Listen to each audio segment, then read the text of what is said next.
คนอยู่ภาคอีสานล้วนแต่เป็นลูกเป็นหลานของปู่จันทร์ของลาวทั้งสิ้นเสื้อสายลายลองแบ่งเป็นสองทองทำมาหากินโคราชเวียงจันทร์ท่านินล้วนเป็นถิ่นลูกหลานปู่จันทร์คน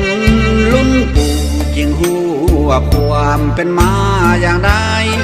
ระหว่างพี่น้องลาวไทยสมัยก่อนมาเขาจะรึกมันผูกฮักเป็นเสี่ยวเหมือนดังเครือเกี่ยวกันถึงทุกวันสาวโคราชไอ้บ่าวเวียงจันทร์เคยนัดพบกันอยู่บุญท่าทวงผู้จะเคยฝากคำสั่งให้ลาวสองฝั่งเหมือนดังผู้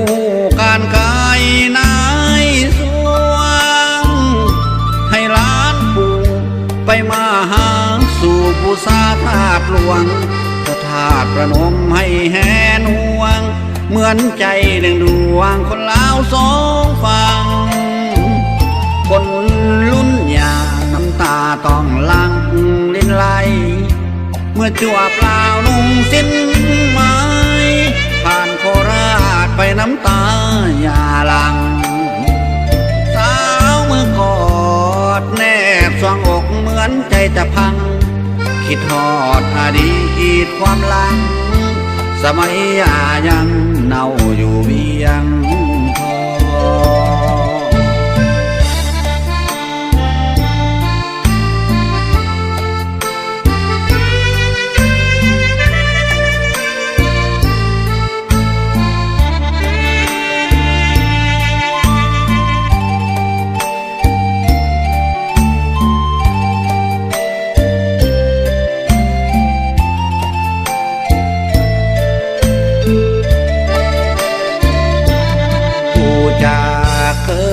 ฝากคำสั่งให้ลาวสองฝั่ง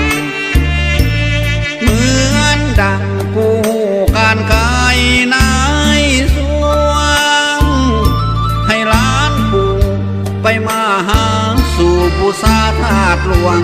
พระธาตุประนมให้แห่นห่วงเหมือนใจหนึ่งดวงคนลาวสองฝั่งคนรุ่นยาน้ำตาต้องหลั่งลิ้นไหล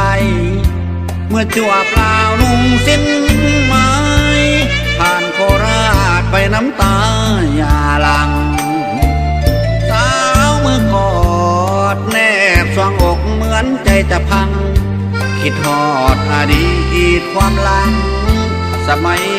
ยัง